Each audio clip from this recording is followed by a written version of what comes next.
All right,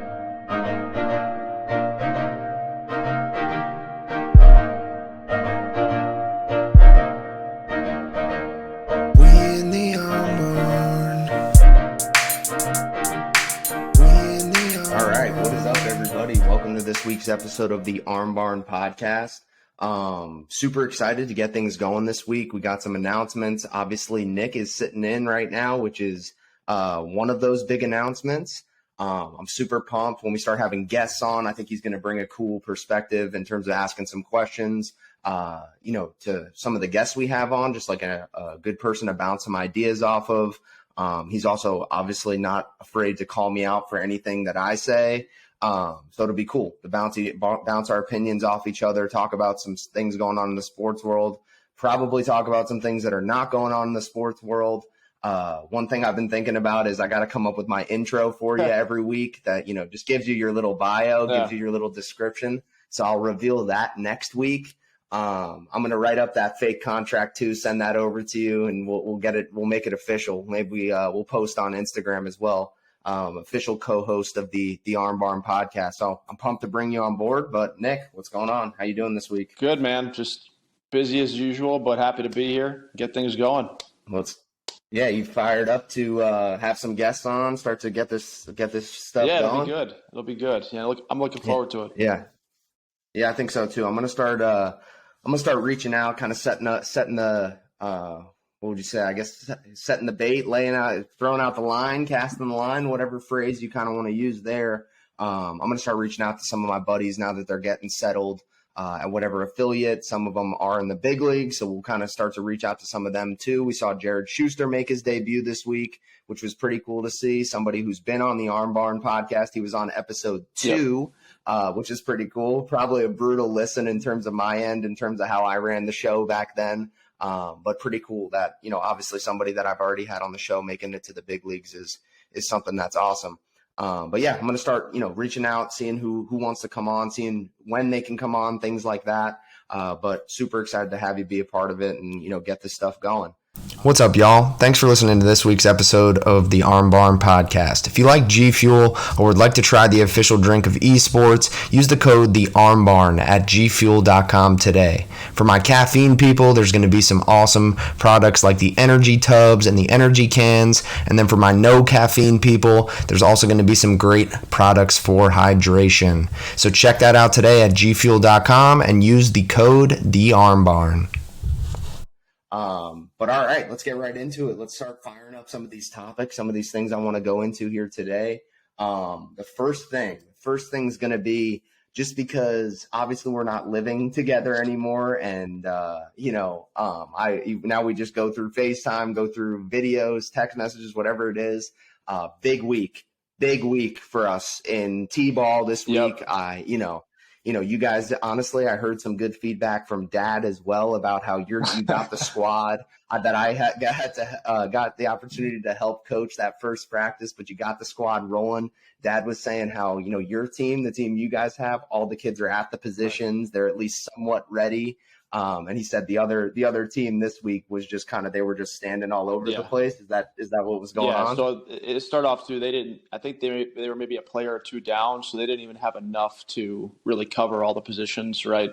That being said, though, the positions that they could cover, everyone was just kind of scattered, Yeah, which is obviously understandable because they're 4, but at the same time, It's I feel like teaching them where to stand is probably like bare minimum that you can do. Right, for sure. For that stuff. Now, no knock, because maybe they just, they're obviously volunteers taking time out of their day. But that's hilarious that you got the 4-year-old squad going. Yeah, no. So that's a big thing too. Is you can't really knock the other coaches. You can't really knock any of the coaches because it's all volunteer, right? So any of the parents that are sitting on the sidelines not doing anything, if they got anything to say, well, why don't you volunteer next year? And that's exactly. And that's why I stepped up, right? Because I know for me personally, I can't sit on the sideline while they're not being taught at least, the proper basics, right? They don't need to execute it every time because they're 4 and 5. No. But you got to at least show them, because if they don't know, how are they ever going to be able to learn, right? Yeah, and I mean, if little Susie is, is supposed to be in right field Exactly. and she's, running over to left field, it is what it Exactly. is. It's not a No, big deal, but she should just, they should just generally know where to stand and stuff and start to learn some of exactly. those things. And the kids on your team, they were even kind of starting to pick it up towards the end of that first practice. So I'm sure 100%. by now, that's what Dad was saying. That was they were all ready to go. You had the two pitchers at the pitcher's Yep. mound because that's obviously where most of the Right. balls hit. But yeah, overall, how's it been going though? It's been kind of fun. Has it been humorous too? A lot of laughs. I'm Yeah, no, assuming? it's been fun. I mean, you saw. I mean, the kids that I have on my team, I'm lucky. Like they're pretty. All of them, they listen pretty well, right? So if I tell them to do something, they at least try to do it for the most part. They're going to have their 4 and 5-year-old moments where they're not paying attention. Yeah, throwing Yeah, rocks, kicking dirt. yeah. Well, the this whole this thing. week's big thing because it was on grass and they're like all-purpose fields. Is they have the Oh, markers that are like permanently okay. in the ground, and there's just Oh, was that field on the yeah. other over on that Yeah, other so the side? big Okay. thing this week was fighting them because they're basically just like little like turf strips that stick out and they're pink, and all of them Oh, whenever they were put at pitcher would just stand there and start playing with the with with the the pink pink. thing on the ground. So they were on that all-purpose field. Is that Dad was telling me that there was like kids diving and Yeah, stuff? yeah, That's yeah, hilarious. That was telling me that a couple of the kids were laying out for some balls, trying to catch it or trying to stop it on the yeah, ground or something like 100%. They that. were basically trying to set up dives too. So I mean, you know how that is with little kids. So balls that Yeah. they easily could have got to, they just waited. They would wait and then dive just to make the play. Those are the Yeah, best kids. I've worked like kids camps over the yeah, years and stuff like that, and there's always that one kid that the first couple they'll catch normal, then all of a sudden by like the third time through they're doing exactly what you said. They're timing it up so that they oh can lay yeah, out and try to make the cool yeah, play. But that's awesome. But all right, let's talk about what the thing though. All right, and you obviously we're of course, biased, completely biased, but at the same time, it's still very exciting to see these things for unfold. sure. We obviously have been seeing it in the driveway. And, obviously we expected him to be able to at least hit the ball pretty good off the tee. Executing it when you have that one For sure. chance to swing it is obviously something different. But the ball he hit this week, and I have already shared it on, Yeah, TikTok. I'm definitely going to post it again. I'll probably use it a couple more times to try to use my 4-year-old nephew for some 100%. clout. But yeah, definitely going to post that a couple more times because that ball is crushed. Me and Nicole was saying, Oh I yeah, showed it to yeah, Nicole's mom. That ball was absolutely yeah, crushed, which is awesome. And then just the sound too, yeah, like everything is just really, really awesome. The one where Dad captures it out into the yeah, field is definitely pretty yeah. cool. So the question I have for Right, you, because obviously now that we're getting older, now that you've started obviously right. had kids, I'm obviously thinking about that a lot more lately, or really for a long time now. But um, you just experienced watching your kid for the Right. first time, right? Like no other kid has hit a ball No, like that. So no, you no. watch your kid doing that. Now this is bare minimum because it's Right, T-ball. But like I gotta imagine if you multiply that to high school right, baseball, or even like 12U travel baseball, where like we were killing it, having good right, tournaments. Like what does it fit? Like Dad had to be just on cloud nine for like a solid 15-year stretch right, when we were going from 5 to 20 or 20 right. plus really. So tell me, give me a little I'll, inside scoop. Obviously I'm a proud yeah, uncle, but what does it feel like just watching your kid yeah. I'll connect with tell you that? what. For starters, it definitely is more nerve-wracking, for sure, being on the side because you have no control over it, right? Well, when you're playing, Yeah. obviously you have a little bit more control as to how things go. So watching him, I mean, first off, it's awesome. He's very engaged, which to me right now is perfect, right? Because it shows that he wants to be there, he wants to do well. But then to see him excel, and again, not comparing him to other kids, but we're always comparing him to other Yeah, kids. I It mean, just is that's what how it it is, is. right? That's how it is. Or even older, like just like how early he's Right, starting. Like that's really right.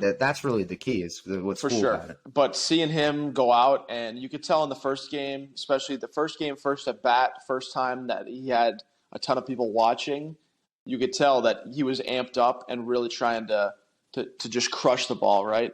But just telling him to, hey, Yeah. when he gets in, take a deep breath and just have fun. Basically, since the first at bat, which he still did fine, he still got a good hit, right? But since that Yeah. first at bat, it's basically just been on another level.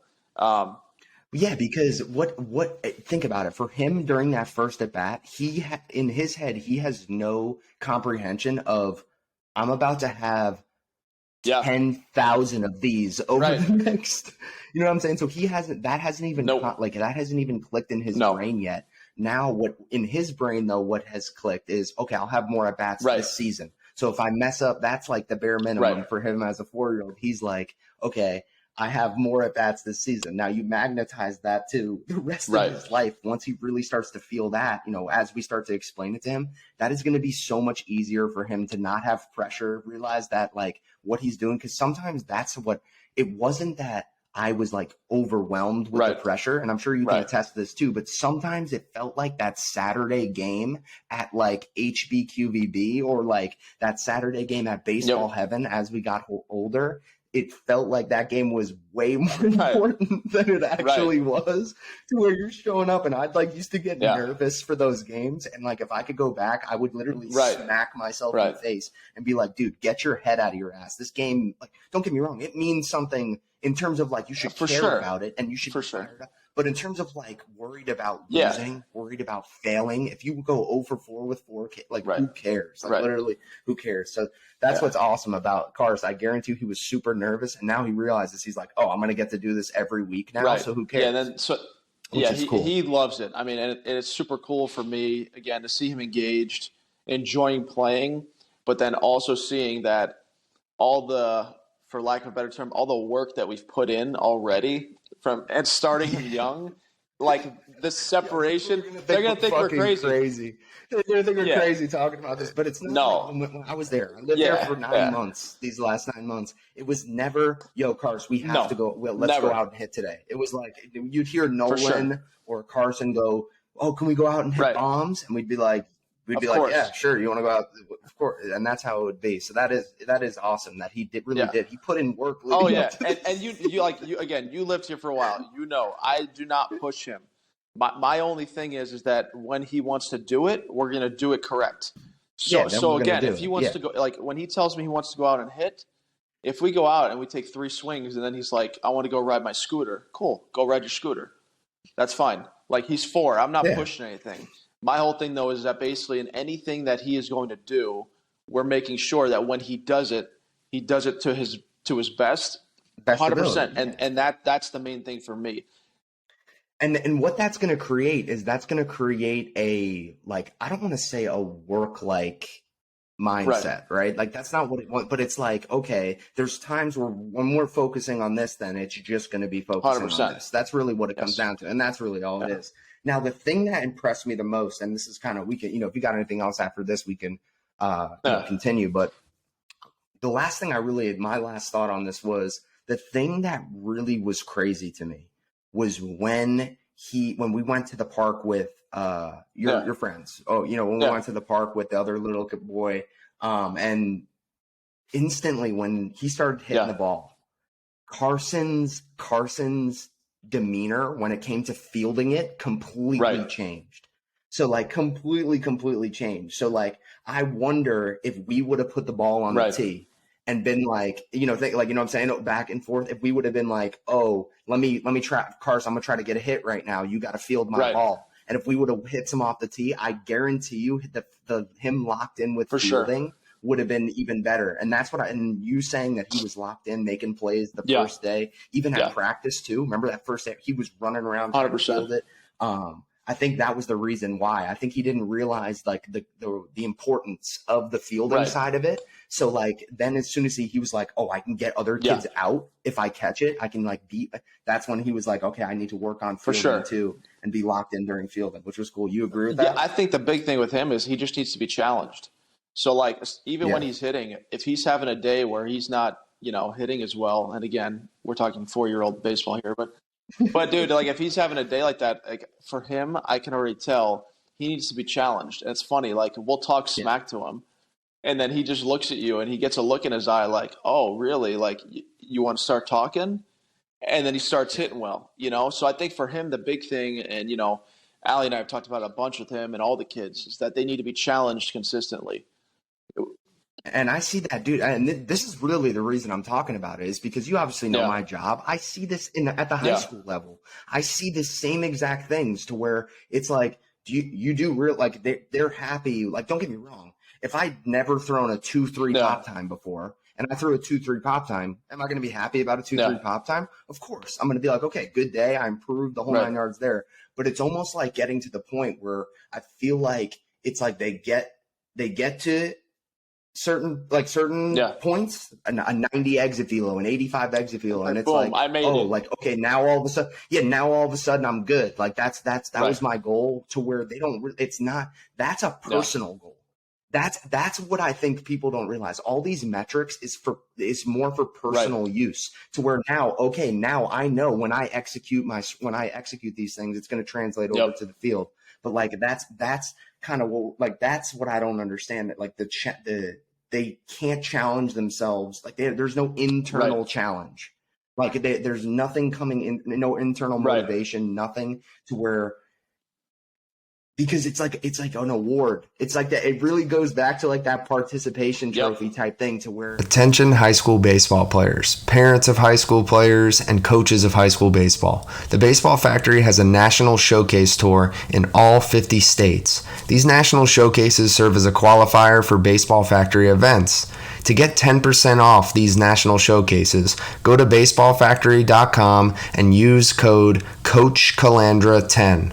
Where it's like they hit a certain mark, and they feel like that should just be, they move on to the next thing. They just, you know what I'm saying? Okay, this part of my game's fine. Now I have to go, and that's just listen, not the case. You were here when we started to have the conversation about the participation trophy and whatnot.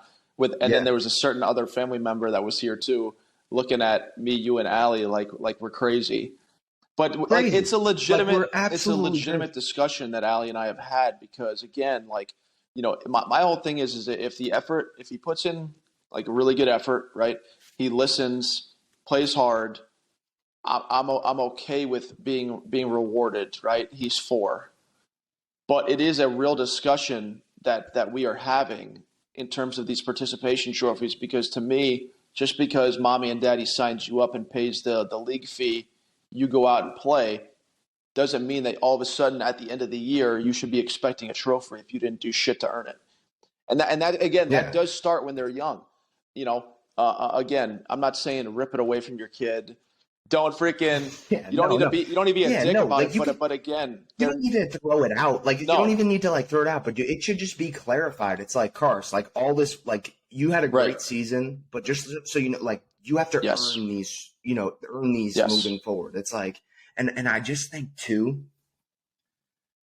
it's just a fine line, because it's just like, I feel like there has to be that conversation early, to where it's just like, listen, yes, you showed up for the season. It's almost like getting a t-shirt. Like, you know what I mean? Like, that's what I would almost prefer. Like, the champ, like if they do like a best team award or something like that, like like whatever, the league does that, and then you give out shirts to the rest.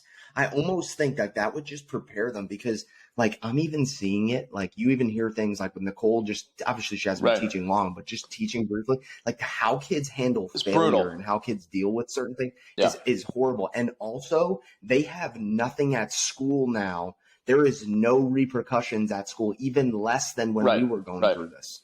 And that's what's crazy to me, because I remember it finally clicking and me realizing, I can't really get into any real trouble right now.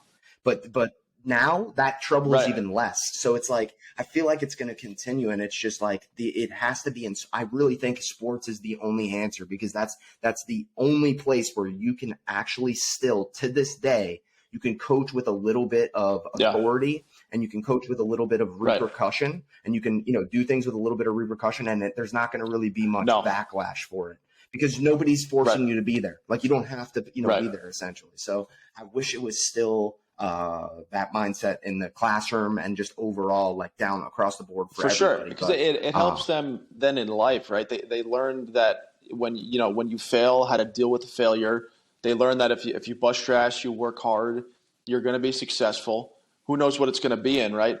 And again, people may think we're crazy because we're talking and relating this to 4-year-old T-ball, but it The starts 4-year-olds. now. If you have to, Yeah, but it's just thinking about how to yes, handle these things. Like as a yeah, person who's about to get yeah, married, as a person, it's not like this isn't obviously the no, set in stone, definitely the way to do it, but it's more just like we've seen the negative sides of not right, doing it this way. So it's more just like, okay, how do you for execute sure, it properly on the positive side?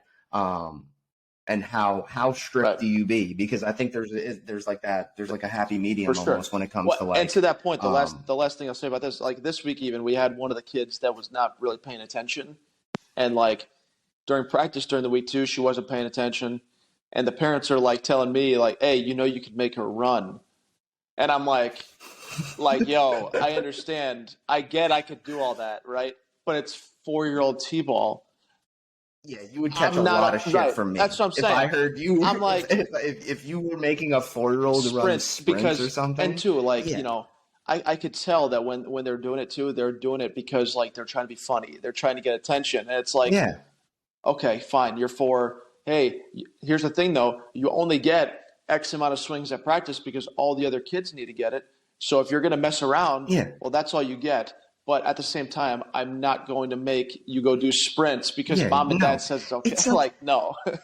it's like the kid on your it's like the kid on your little league team or the kid on your travel team when you're younger who there's always one. You Yeah. cannot tell me there's not one. There's one that sits Hmm. on the bases. Okay, that's going to be Yep. a guarantee. And then there's going to be one that wears the Yeah. helmet backwards. Like literally every single time, every little team that I've ever been a part of, there's been a kid that puts on the helmet backwards, does that kind of stuff for Right. attention, to be funny, the whole 9 yards there. So yeah, Hey, you're not going to make a and now 4-year-old though, run. last thing I'll say on this is people again, they may say we're crazy, but basically we've been doing this from the time that he started playing sports till now when now he's starting to play organized sports.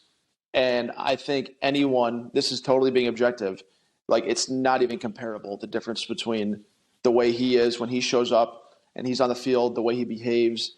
I'm not even talking about the way he performs, right? Because again, he's had a significant advantage over a lot of other kids, having myself who played college, right?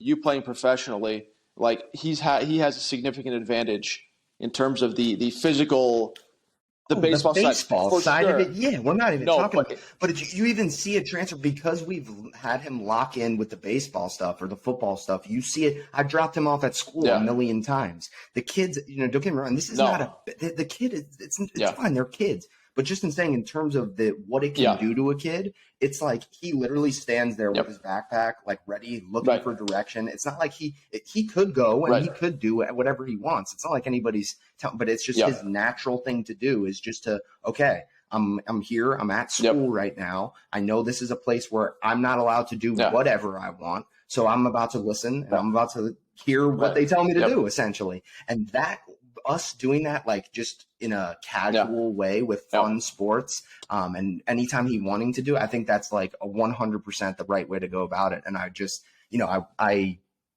that's honestly just 100% yeah. opinion too, just because we try, we're doing a It's trial run it's with totally a Carson. trial run, Yeah. obviously, right? But again, my whole thing is that currently, now that he's getting into organized sports and we're getting exposed to a wide variety of other kids, you can see, okay, well, up till this point, like has what we've instilled in him and has what we've been doing worked. And I think it's unequivocally yes. And again, I'm not even talking about the athletic side, because dude, the ball he hit this week, nuke.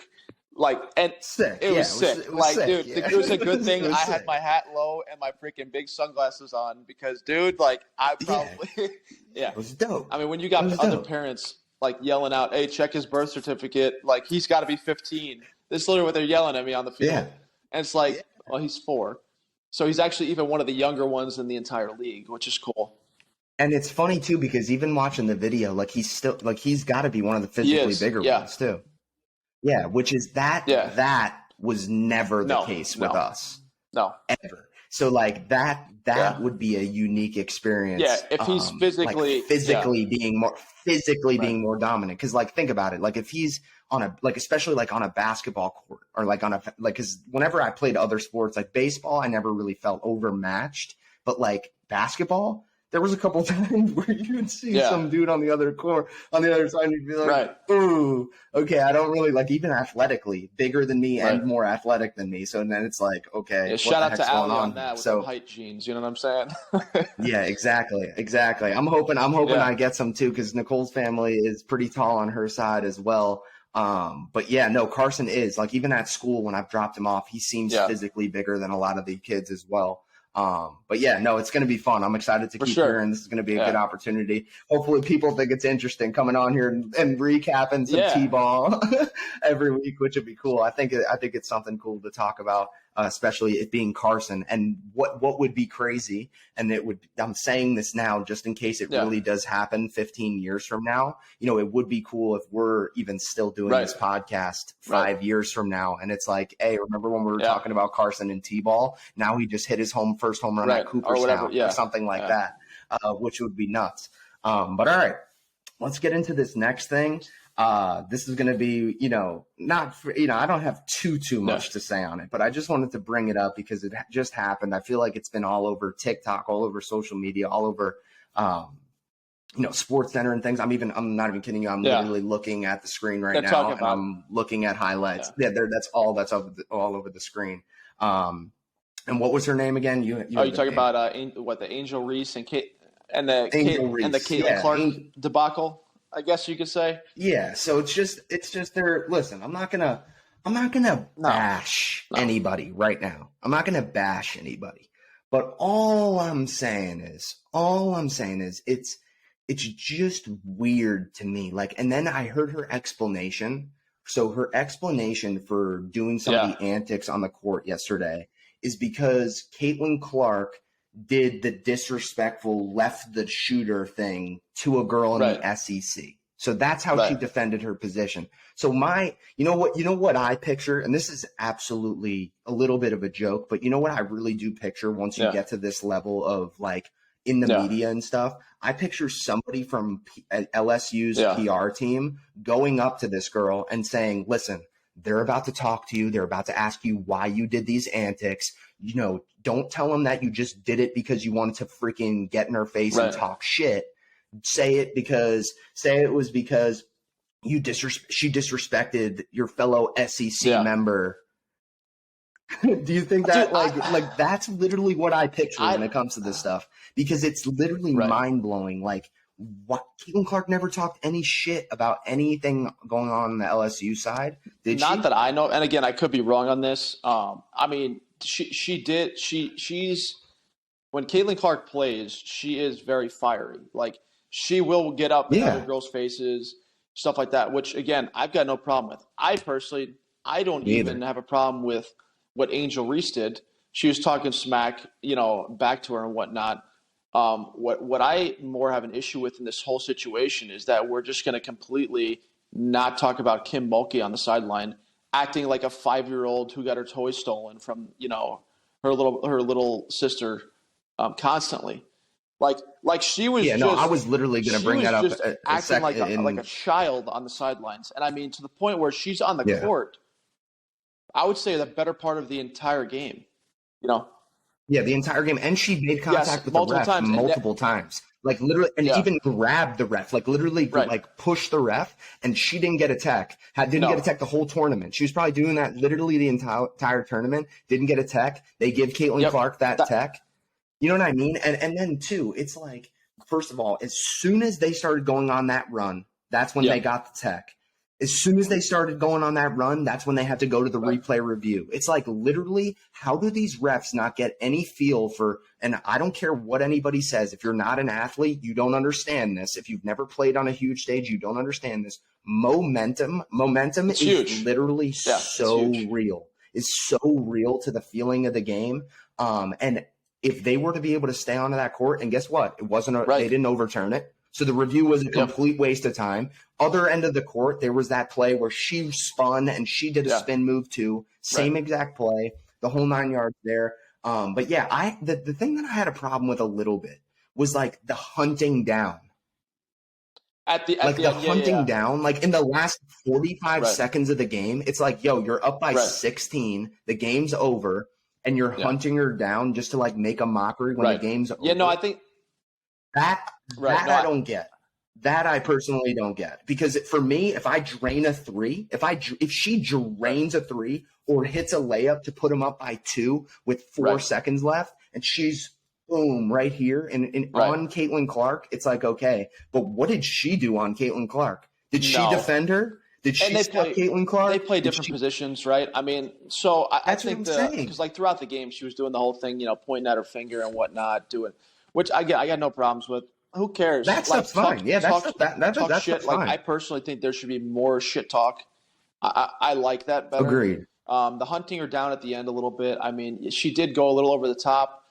The only thing I'll say too is like, this is nothing. It's not taken away from all this talk is not taken away from LSU here. They were clearly the better team, right? They had way more girls step up. They shit on them. Yeah, they all that being said, that one girl's mid range was crazy. That one girl's, I don't even know her name, but that one girl's mid-range, she was literally just off the dribble. And then too, right, LSU's bench, they stepped up. Basically, everyone they brought in hit threes. Like, they had a stretch there where they must have hit freaking 5, 6, 7. No, they hit the most threes ever in the first half of an NCAA tournament game. So they were clearly the better team, right? I still think Caitlin Clark is the best player in the country. That's just me personally. I think she's going to be someone that is, I mean, this is an easy comp, but I think she's basically the Steph Curry of women's basketball. And she's basically changing the game completely because I've never seen a woman be able to shoot like her. Normally, I had to take last thing, but like normally it seems like women need to use a little bit more of their body to be able to get into the shot, to get the shot off. And a lot of them, right, they shoot well. But she is so far the only woman that I've seen to be able to catch the ball and be able to shoot it. Very similar, quick release. Yeah, which quick basically release no woman can there's been no woman be able to shoot like that I've seen. Yeah. With the quick release, with like there hasn't been really any like that. Now, don't get me wrong, like the catch and shoot ones, there's been catch and shoot ones to where they can be open from deep and like really get into it and go. But yeah, like off the dribble, step back from and deep. It's deep like, too. There was a couple where it left her hand. And I'm like, there's no way that has enough juice to get there, and it's just splash, or even off the bat, or like long or something like that. So it's like, as she gets more consistent too, she's gonna get better at shooting. Oh yeah, she will which literally is scary. get better at shooting. It's wild, crazy. Well, Crazy. And then too, I got one more point here. I didn't realize that she's guaranteed to come she's back. Coming back. Year. I did not realize that. I thought it was a choice to where she could go to the WNBA or not, but she's not. If I was with this transfer portal, and I'm posting this because if some girl sees this, it would be so.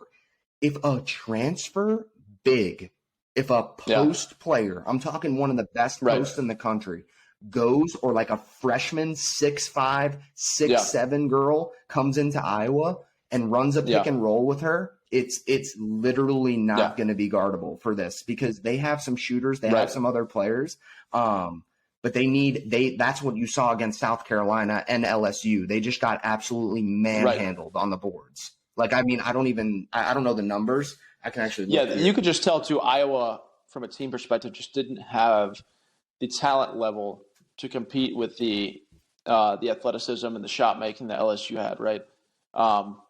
That was clear. And I guarantee these numbers here. Yeah, these numbers here, I guarantee you, if you saw like the first half numbers or even like the first 3 quarters numbers, they'd be even more widespread. But total rebounds, LSU had 37, Iowa had 26. Offensive rebounds, that was huge. Literally almost every single one of these turned into points, was 14-7. And I almost guarantee you, I don't know they don't have these stats here, but the offensive rebounds like turned into points, like I said, about that 14 to LSU was a high conversion rate. The 7 offensive rebounds for Iowa, maybe 1 or 2 of those ended up turning into points. So that's definitely like they needed help. And that's why I couldn't believe they beat South Carolina. When I first saw that South Carolina game going on, I was like, damn, I don't know if like they're going to be able to get a rebound. I feel like they literally struggled to rebound. So that's what I think would be crazy if she got like a player that was an athletic big. Even that like there was that other girl that came off the bench that was like pretty big. I feel like they should have played her more in the beginning of that game just to have a bigger body out there. but that's one of those coaching moves that sometimes coaches aren't willing to do in well, a it national turned out too that I championship guess game. the 5 starters that start for Iowa, they had played, I think, like 90 plus games altogether. So I think that she wasn't going to go away 100%. from, what got them there, which makes sense to an extent. But yeah, no. And then too, I think the last thing I'll say on this, hopefully people aren't tuning in for our women's college basketball breakdowns, because this isn't going to be a normalcy on the show. Not going to happen. However, no, it's just basically because Caitlin Clark went on a historic run. LSU, their team played great. I mean, there's no two ways about it. They've got great players as well. But this is women's basketball takes that we're giving, ain't going to be yeah, strictly based on just this is almost like if it was just it's just like a big sports that's literally what this is. Yeah, that's what this is. There's going to be no women's basketball coverage on here, none at all. Just was a crazy run, and it just honestly deserves to be talked about a little bit. But all right, let's get into some MLB opening weekend here. What are the Yankees? What, they go 2-1? What did they start out? 2-1, and what does everybody play again today? Yeah, I haven't even really looked at because they build in the early off days, right, in case opening day gets rained out, so they play less games to start right away. So gotcha. Yeah. So the Mets, all the new series open up today, right? Yeah. So Phillies Yankees are later today. That's a pretty cool series. I don't know who's Philly hasn't won a game yet. So they're 0-3. They're 0-3. Yeah. Dang. Who else plays today? Braves are off today, I think. Oh no, they play today at 6:45 too. Who's throwing for them? I wonder who's throwing. It doesn't have it or nothing. Yeah, so it was pretty cool to see. It's kind of weird this year. I've got a lot of guys because the Braves have been, and this is literally just luck, I guess. But the Braves have been one of the teams that have made the most moves and have sent out minor leaguers and have moved guys over the last couple of years. So there was guys all over the MLB that that I had played with this year, which was kind of cool. This is the first time that's happened. One thing I'm shocked about, and I don't know if you agree, just based on what you've seen, I can't believe Vaughn or Braden Shoemake is not playing shortstop for the Braves. Yeah, that's kind of wild to me. Yeah. Right? Yeah. Vaughn was raking. And I don't know why. I looked it up and they basically said they the one thing that I saw in terms of roster wise, they said that if they would have had one of them starting at shortstop, that would have moved Arcia or one, I forget who the other guy is, down, and they would have lost them. They would have been able they wouldn't have been able to hold on to them to the year. I think they would have been available for pickup or something along the lines. I saw some roster thing, but I'd be shocked if by the end of the year, one of those two guys isn't playing shortstop for the Braves. It was actually, I thought literally the competition this whole spring training was between those two. But yeah, no, kind of weird seeing them going with Arcia. You got anything on that? Have you I know you don't keep up with the Braves. No, I just think too, you're going to lose a guy like Dansby, who is such a crucial part of that team. You don't re-sign him. Obviously, he was going to get his money. You're right. He has his World Series title. But I think if you're going to lose a guy like Dansby to then not have one of your two homegrown, very good infielders that are in your system come up and not have one of them start, to me is a little weird. Yeah, and the thing with that too is it would have, for me, if Vaughn or Shoemake had never made their debut yet, I would have said, I would have been okay. I would have been all right, they're keeping them. They're going to let them go, maybe compete it out, see who's playing better, bring them up at the right time, things like that. But Vaughn had already been there. Vaughn, and played well. And so that's why I thought they would either choose Shoemake or Vaughn, because they would either because Shoemake beat out Vaughn. Okay, then you give him the job. Vaughn, obviously played well last year, but I'm not sure. I'm not sure what the deal is there. Maybe they're just waiting for the right time. Something, maybe just something we don't know too. You never know with these kinds of things. But yeah, I'm curious to see what happens there, because it would be cool to see one of those guys, get some opportunity to play every day there. Yeah. Especially Shoemake. I think Shoemake's super, super interesting player. just a left-handed stick. Like he rakes. He's one of the guys where I've been like, dang, like just barrel control, absolutely Right. smacking line drives, Yeah. and nukes too, like real Yeah. nukes as well. But all right, in terms of the Yankees, what do you got on Volpe? Have you Dude, been watching the Yankees at all? I think he's gonna be a good piece that the Yankees have needed for a while. You know, the constant complaint that I've had on the Yankees for a while is all they do is just take people that try to hit home runs, and then they get to the playoffs after they've had good regular seasons, face better pitching, and they get shit on by the Astros every single year. And then they constantly put out the same product over and over and over again, expecting a different result. I think Volpe, along with if LeMahieu can stay healthy throughout the entirety of the season, but Volpe being one of the young guys, he's already got 3 stolen bases. So I think he's got a chance to steal. If he stays healthy, I think he's stealing 50 bases this year. He's got really good speed. If he's getting on base, like he's taking, especially with the new rules and the new base size, yeah, that's what I'm saying. These new rules he's are going to be crazy. stealing 50 bags, I think. And I think he just brings an element to the Yankees that they have not had. And on top of that, him growing up over there, him having a very calm demeanor, I think is going to be very good for him to be able to deal with all that pressure and all and whatnot coming up and being the youngest shortstop to start for the Yankees since Jeter. So I totally agree. And that exactly what you just said, and I know you've heard me talk about that before with him. And that's why I think he's going to have success. I don't know that, and we've talked about this before as we've started hearing about this. But I don't know if he's ever going to be the elite guy. Like if he's ever going to be considered top 5, that's a hard question to answer. Just because you for anybody, you never put them into that top 5 category until they've proven it for a while. And with the amount of good shortstops as well, it's going to be hard to be considered in that elite category. But I think like in terms of a big leaguer, like a long-term big leaguer, I think it's like going to be. I think he's going to play shortstop in the bigs for a while.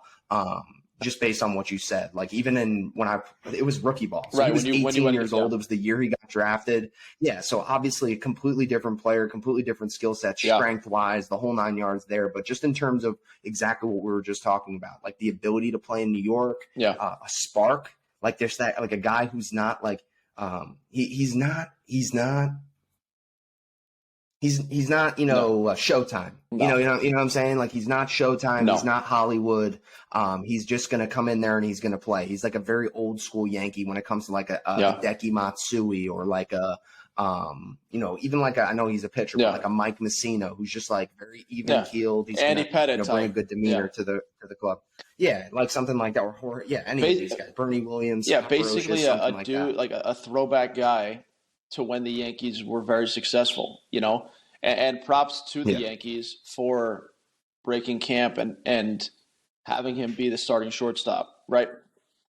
Finally, and having the balls to do this. Yeah. Like, damn, like, why do we have to watch Isaiah Kiner Falefa try to hit with a wet noodle up there? Compared to like seeing if we can get a spark from a young guy who we've developed. I never understood that. Kiner Falefa should never been a Yankee. And then the fact that they re-signed him is, to me, is ludicrous. I mean, someone like that should never be playing shortstop for the New York Yankees. It's simple as that. Every day. I'm saying he should not be considered the starting shortstop. That's what it really is. And this is not that dude can feel the shit out of it. He's obviously not bad, but it's just like, if he's like your 5th infielder, okay, also then too, we're going to be doing if it's the defensive replacement, or even if it's the freaking Oakland A's or some team like that. But dude, like you're the Yankees. You have Peraza, you have Volpe. I get it, they're young, but you're the Yankees. Hey, don't talk shit about the Oakland A's. Dude. Hey, don't talk shit about the Oakland A's. We got my boy Shea Langoliers. We got my boy Shea Langoliers starting every day. No, that's we got Freddie Tarnok, who's on the 7-day IL right now, but he's gonna come in and start shoving ass. That's fine. No. When I'm playing. Yeah, they're tough. They beat the cool. Yeah, when the Oakland Angels, A's have more than 10,000 people in their stadium, I'll stop talking shit about them. They're gonna be in Vegas soon, dude. Vegas or Nashville. Yeah. It would be cool. Shea would love, Yeah. like, this is obviously me Right. giving Shea's Yeah. opinion right now, but just knowing Shea for a while, Shea would love for that team to be I moved to think at this Nashville, probably probably.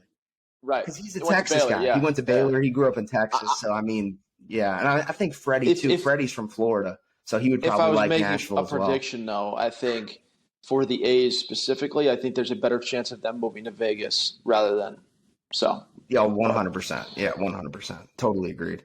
But all right. Opening weekend here, MLB season's fully going. All right, quick question here. Just Yeah. we don't have to go off, but I don't know. I was hopeful, but I'm really more on the side of no.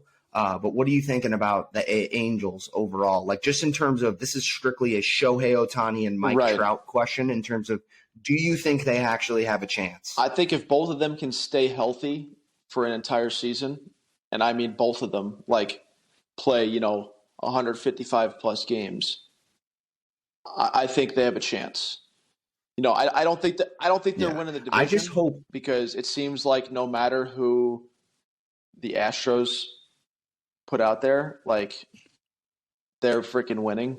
So, but I think if you can keep them both on the field, it seems like back to the World Baseball Classic talk. It does seem like the dudes, or especially Mike Trout and Ohtani, who both played in the World Baseball Classic, they're off to good starts. So I think the high intensity games early actually kicked it into gear, and now they're basically coming back ready to go. So if they can stay healthy, I can see them being a wild card team. If Trout, has the back flare up or something like that again, I don't see how they're making the playoffs. I think either way, too, Ohtani's going to be gone after this year.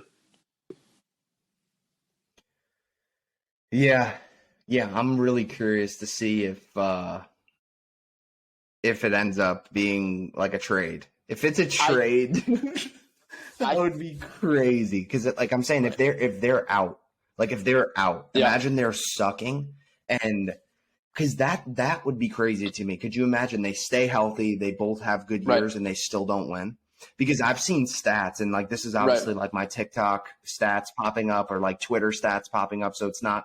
But I've seen things where it's like, even when Shohei Ohtani and Mike Trout homer, or when Mike, they're both in the lineup and they both have 2 hits or something like that, that their record is still abysmal. Now, don't get me wrong. I think their pitching, I think their team overall is probably a little bit better this year. But yeah, I'm curious to see what happens there.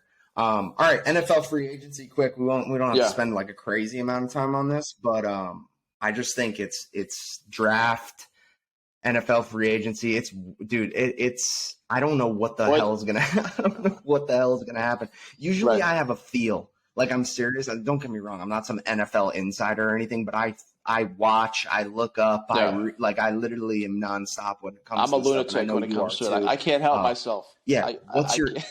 I know. It's like I'm typing every day. I type in like my entire team on Google and then hit news for my fantasy, for my dynasty team. I literally hit news every day, go through, see if there's any from one day ago or 24 hours ago. And I go through that stuff. It's like my routine on a daily basis. And I legitimately, and I don't think anybody, I watch Pat McAfee all the time. I hear, Rappaport and Schefter and all these guys. I legitimately don't think anybody knows what the hell is going on in any of these situations.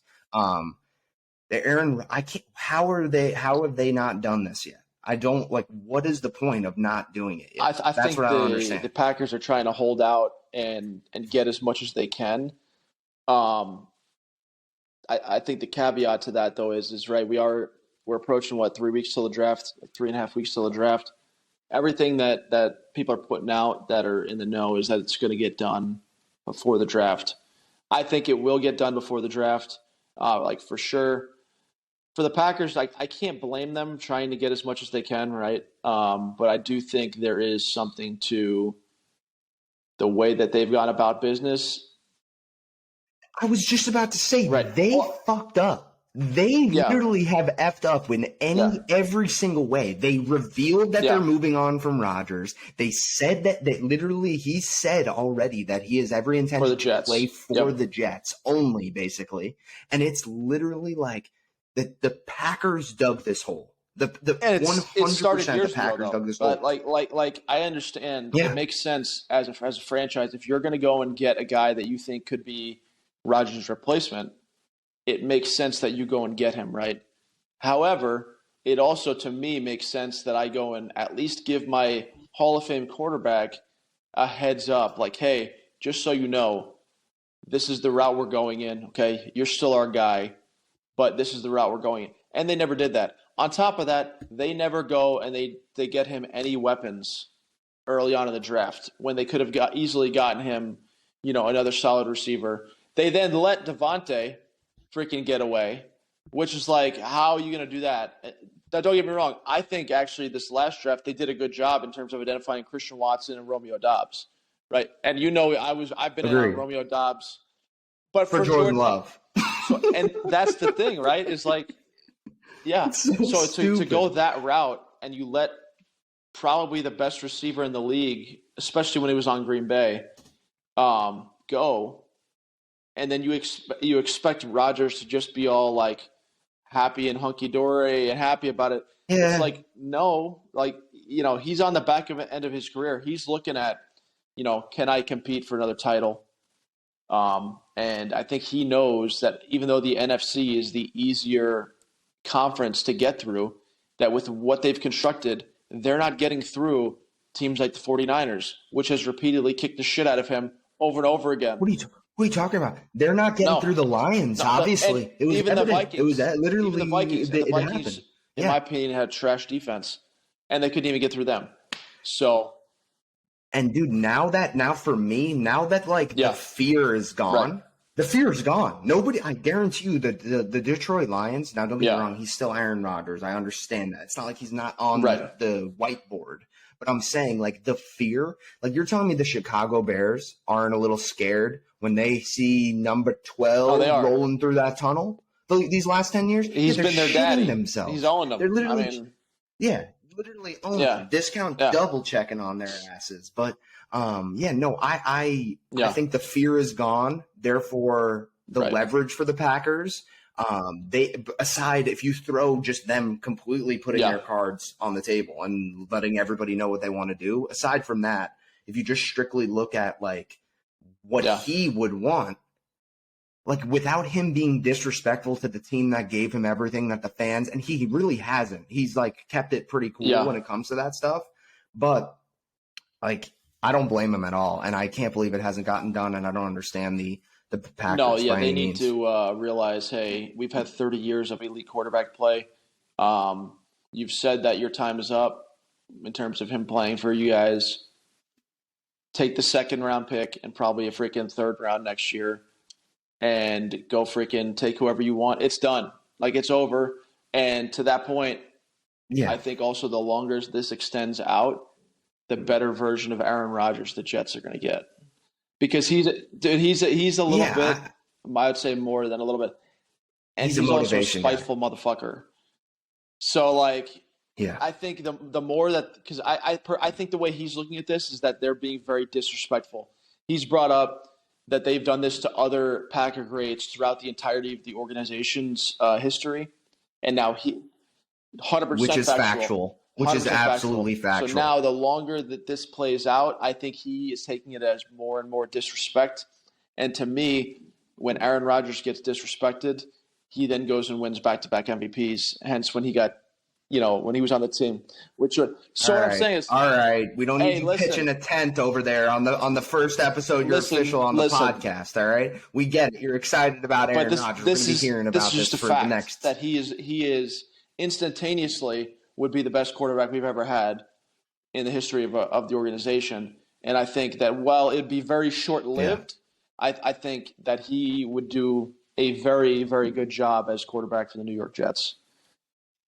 Yeah, I'd be excited about it. I'm not going to lie. I'd be excited about it. I'm not excited about you. I'm not excited about you, but I'm excited but about again, the fact that I've had to deal with plenty over my lifetime with the Jets. So yeah, no, but you've had some good teams though. The Jets is the only thing. The NFL. I'm saying they haven't made the playoffs since 2011.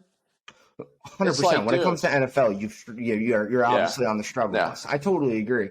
I totally agree. And I think this would be crazy. And I think it's a recipe for success with Yeah. Saleh. I think Saleh's a good head coach. Obviously, they have what the heck's the Well, they coordinator's name? just hired Nathaniel Hackett. Yeah. That's what I'm saying. Nathaniel Hackett for Rodgers. More importantly than all this, well, not if they, yeah, if he's they coming. get Odell too, Did if they get you see Odell the, too, like the TMZ style reports that came out from that this weekend. no, It's of not. course It's not. TMZ No, it's style legit reports. though, because it totally happened. Because there's but Yeah, no, I know. So Saleh was out here in Arizona this weekend, and they had him and Odell. They were both at the Suns game together. On top of that, they caught them walking together, talking, and then all weekend OBJ has only been wearing green outfits. So, and as a Jet fan, that means he's coming to the Jets. That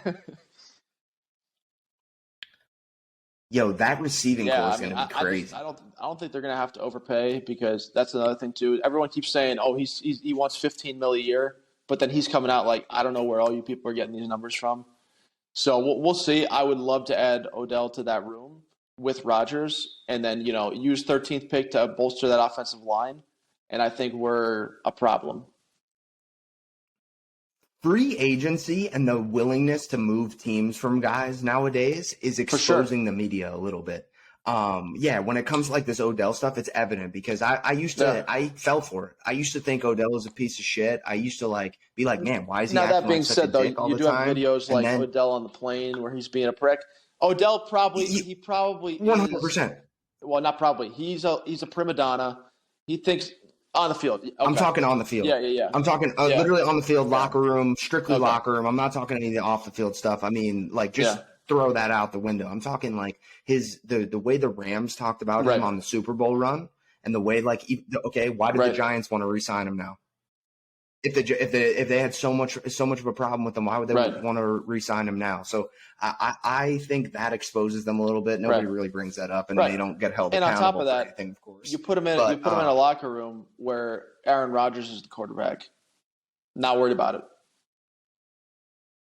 Yeah, or even just 100%. Saleh as a leader. I think Saleh as a guy, he's a no nonsense guy to where, don't get me wrong, I think he probably is a player's coach, in certain ways, but at the same time, I guarantee you he has I will kick anybody 100%. Off the team. I don't give a crap who you are, basically. Besides Aaron Rodgers. Aaron Rodgers is going to be CEO, owner. He's going to be owner of the New York City if he comes there, basically. Even though it's in New Jersey. But yeah, no, that I'm excited to see how that unfolds. Lamar, can the Steelers just give them 2 first-round picks, and can we take Lamar? That'll ever happen. I don't know. Why doesn't a team be ballsy that? Though? From everything that I've seen, and I do think there's something to this. Basically, if another team comes in and puts together an offer for him, then the Ravens, because of the non-exclusive franchise tag, can just match the offer. So then they don't have to worry about setting the bar. So if another team tries to make that, the Ravens can just come in and go, okay, I'll give you freaking this plus another $1. And then he can't go to that other team? Correct. If they do match it? Because they franchise tagged him. And that's the big problem. And to a lot the people out there that are like, oh, I don't understand why no one's going for Lamar. Well, that makes a lot of sense, because why am I going to waste and show my cards what I'm going to offer to him when the Ravens can just match it? And then from the Ravens' perspective, why am I going to make the initial, or not even the initial, because they've made offers, right? But why am I going to make an offer now when essentially I may be overpaying, and another team could come in and set the bar where I could just go, I want that plus $1, or whatever. So Agreed. The business side, totally, that all of that makes complete sense. Exactly, that's what I was just about to say. And then the reason why I'm on Lamar Jackson's side with this is because the Ravens, just as a whole, you're a piece of shit. Literally, you're a piece of shit. This dude literally is your best chance, by far. It is by far. So why would they? This is another example, I'm sorry, of a similar Green Bay Packers scenario, to where they have not built the roster accordingly. They've been rolling out the same exact offense for the last 4 years. And there was The receiving Think coach about it. trash. Gus Edwards. The receiving coach trash. Dobbins. Mark Andrews is your Yeah, one. that's what I'm saying. The That's what I'm saying. They Right. rolled out I think the same big team. thing here, right? The only thing I'll say to that is I think the Ravens have proven that they are an elite organization. So from their perspective, I understand to an extent why they're doing it. I think they should lock him up. I think ultimately they probably do end up locking him up long term. But I really, Even after him requesting a trade, you think it's I all think smoke and mirrors? They could still lock him up. Would I be surprised if he gets dealt? No. Yeah. But I think they still could lock him up because, again, money talks, you know. To that point, though, I think the big thing in all this is that the freaking Browns have straight up screwed up the QB market across the board, right? They came in after everything that went on with Deshaun Watson and gave him, $230 million fully guaranteed. I think that right there just screwed up the whole market. And Lamar, unfortunately, is the first big quarterback to be in this part of his career post that contract being given out. Hence why now we're looking at the situation that we're in with Lamar. Yeah, I think it's the worst case scenario for Lamar because his style of play is obviously riskier in like anyway. And then the timing of this Deshaun Watson deal and then him doing that and basically already it considered a failure of a deal before basically he's even really played for the Browns. It's literally already considered a bad deal, which is crazy. But obviously the timing of all that's kind of screwing Lamar. But I'm curious to see what happens. It would be crazy if he changes teams. He's just one of those players. The reason I don't get it, this is the main reason I don't get it, is because at the end of the day, what did you say? You said money talks, right? Okay, so you pay Lamar this contract, you get duped, you get out, you have to outbid the Ravens, they raise the price on you, whatever it is, you do it. Winning aside, because obviously the NFL owners we've seen, some of them just care about the money, and that's what we're talking about here, money. Why wouldn't somebody seems to me, even if Lamar plays 10 games a year on average for the next 5 years, the amount of money that Lamar Jackson brings to a franchise. I just think what it comes down to is he the last 2 years has missed games that are your most crucial games, and it's unfortunate because obviously he's an elite player and MVP and whatnot, but the games that he's missed going into his contract year have been crucial. So I think teams are probably a little leery on giving him the money. Why do you think he didn't go, though? Why do you think he didn't show up? It's because he was asking for them to do this deal a year ago. They've been negotiating this for over a year. So it's like, so what is he supposed to do? You obviously don't have trust in me. So I'm supposed to risk it for because they're obviously not risking it for him now. I'm not saying he missed the games because he wanted to play, at 100% rather than going out there and playing at 90%. I'm not saying that. I'm saying that he unfortunately has been banged up and I don't think healthy enough to have played in those games. So because he's missed those games, I think that is a little bit of a red flag for certain teams to go all in on him. Because over the last 2 years, he's missed the back end games of the year, which ended up being the most important ones. Like, hear me out. Like, though, like, this is where I did, like, what if the 49ers traded 2 first-round picks for him? No, they'd be a problem. You know what I mean? Like, what? Yeah. What? Like, literally just do that. Like, I guess I'm looking at it from a Madden franchise perspective here.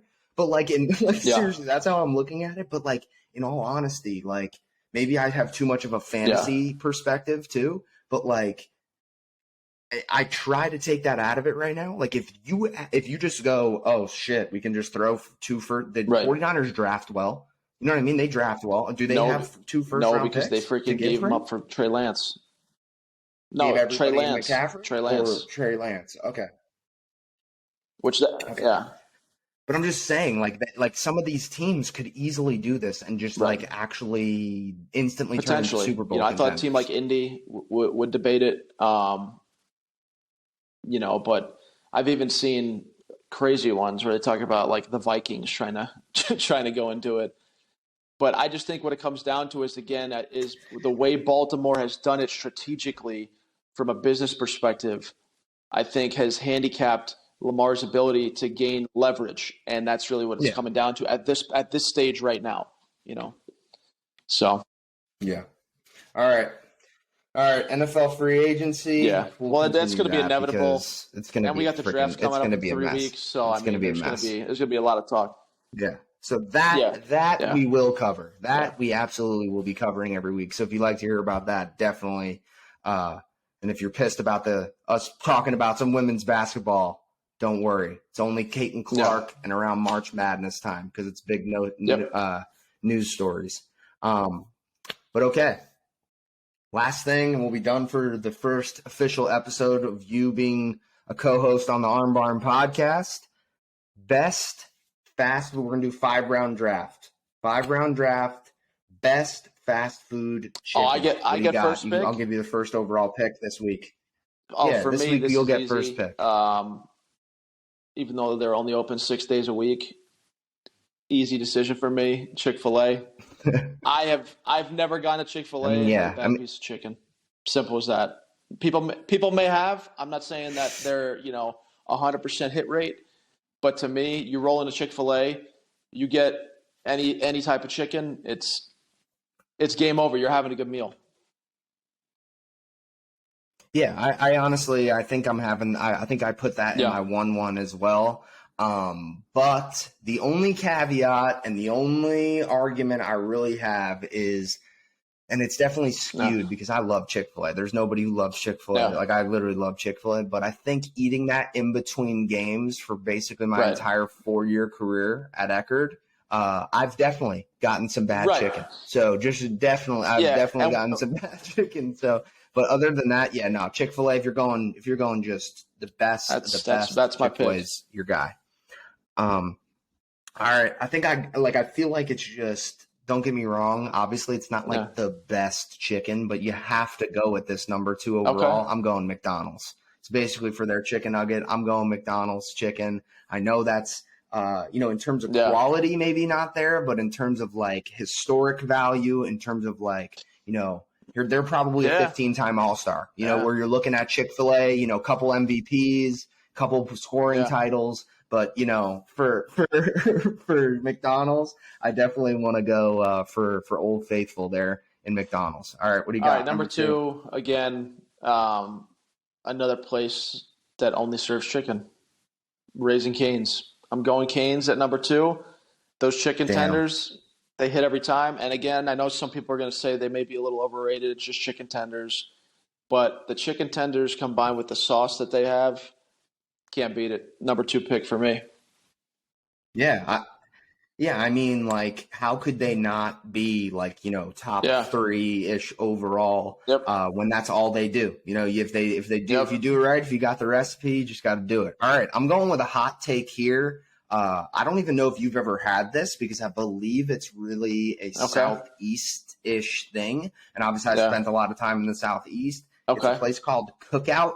I'm going to go with Cookout as my number 2 pick in terms of best fast food chicken. They're not really known for their chicken, but I think their chicken nuggets smack, and their chicken sandwich is really good too. All right, what do you got? Number 3, I'm going to go with Zaxby's.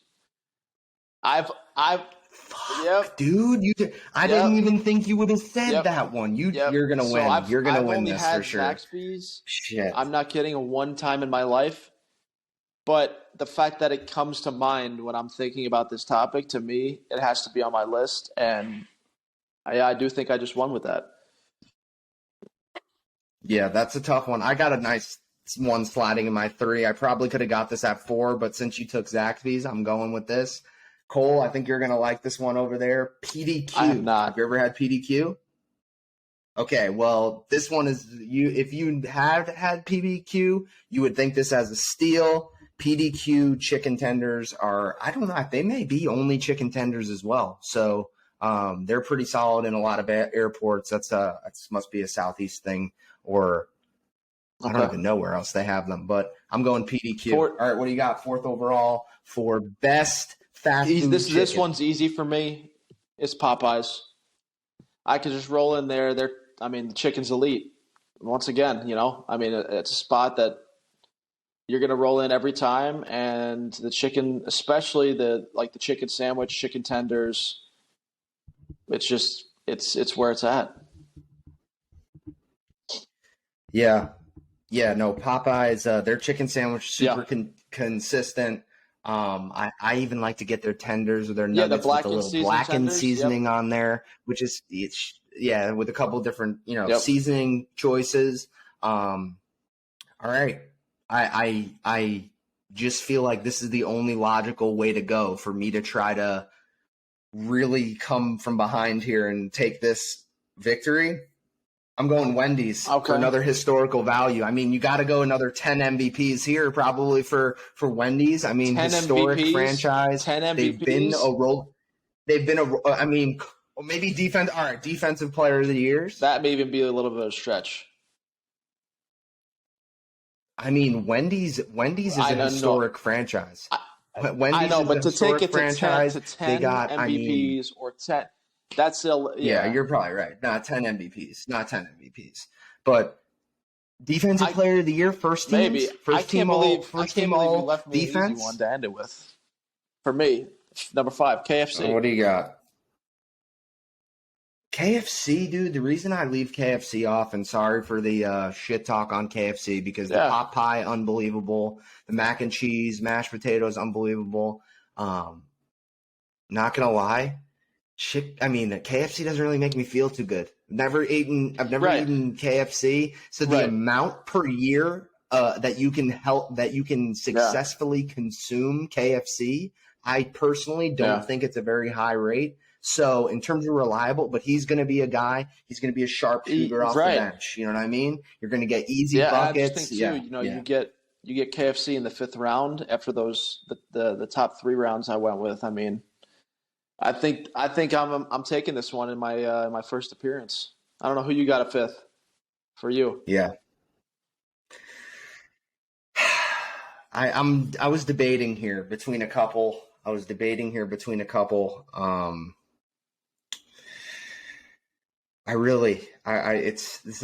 is because do you go with tradition or do you go with youth? Nobody knows this, but honestly, I think I'm going to take the safe one here, and I'm just going to go Checkers, Rallies. Oof. Ugh. I mean, what else do I have? Let's see. I don't know. I think what else do I have? You went with there at 5. You were taking the L, so. I was going. I was thinking about Burger King, but again, here's my take. You can't go with a place that their main course of meal is meat or burgers when you're talking about top 10 chicken. I guess I didn't prepare good enough because I wrote down 8 of them here and I don't have a last one. I'm trying to think here. Is there any other places that I like? Cole, we need you. Oh, hey, Bojangles. Fast food. Bojangles. Oh, yeah. All right, fast food chicken. Hey, we did a 5-round draft. Wingstop. And I'm on my last pick. I have Wingstop. No, that ain't fast food. Yeah, Wingstop's not fast food. You could sit down at a Wingstop, can't you? Wingstop, you roll in order. Yeah, no, but I'm saying you can get served at a Wingstop. No. Oh, all right. I got McDonald's. I went Cookout. I went PDQ. I went Wendy's. And then my 5th overall pick, I was debating between Burger King or Checkers because Nick went with Chick-fil-A, Zaxby's, Cane's. He went with Zaxby's. I didn't even think he knew about Zaxby's. He has only eaten it once. So I thought I was going to steal that in my 4th round. He fucking took it. But you got any? Just There's take really the L. Nothing else. You Culver's. I could go with Culver's, but they're not. They're more burgers. Just take the L. And then in week one of these drafts, and week 1 of the little end game thing that we're always going to do. I think I'm taking the L, but we're gonna let the people decide. I'll cut up a video and we'll see if we get any traction on this first best fast food chicken. I'm pissed. I didn't think I could have taken Cookout probably 5th overall. I wouldn't have. We wouldn't have even said Cookout. But people who know. So my Cookout faithfuls, I'm going to have a loyal brand of fans. But McDonald's could get me some too. But all right, that's all we got. What do you got? You got something else to say about the stupid fucking chicken draft or what? Oh, whatever. You know what I was going to do today? But I feel like this game would go on for like episodes because I was going to do the baseball game to where we do like the, name thing that we used to play in the car. But what I was going to do is I was just going to do like, maybe 5 each and see how many we can get out of 5 or something. But I'll start thinking of some stuff that we can do in terms of some fun end of show stuff. But all right, we appreciate you guys. We appreciate everybody listening to the Arm Barn podcast. Look forward to, firing up this new generation of the show, this new section of the show. I'm going to try to get a guest on for us next week. I think it'd be cool to fire up with a first guest. Maybe Peyton, maybe somebody who's in pro ball just got assigned somewhere. I can maybe I'll hit up Darius too. He's not a bad one, but I didn't know he was injured. So maybe he'll he might have some time at the rehab facility down there in Florida to hop on. But yeah, we'll get some people on the show coming maybe next week. If not, I have some other guest ideas too, just like from normal people like that we basically know, that like former athletes, stuff like that I think would be fun to have on. Other than that, we will see everybody. Don't forget to follow everywhere. Appreciate all that stuff. We do have Rumble. I don't know if anybody's been watching any Rumble. Any of my Andrew Tate people out there, if you're on Rumble and you want to subscribe to the Arm Barn podcast, we would appreciate it. You need a whopping 5 subscribers to be able to go live on Rumble. So if we can get to 5, that'd be huge. I think we're at 2, which is me and you. Hey, you got to start I think that's what we have on Rumble right now. Got to start somewhere. But all right, everybody, appreciate the listen if you made it this far. But we'll see everybody next week. Later.